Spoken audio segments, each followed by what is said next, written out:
आप देख रहे हैं kids best stories video.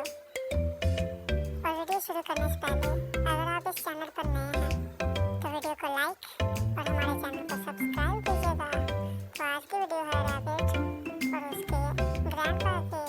Rabbit जो कि बहुत खुश है और वो ये कहती है कि मैं आपके साथ काम करूँगी और मैं आपके साथ गार्डन में काम करूँगी।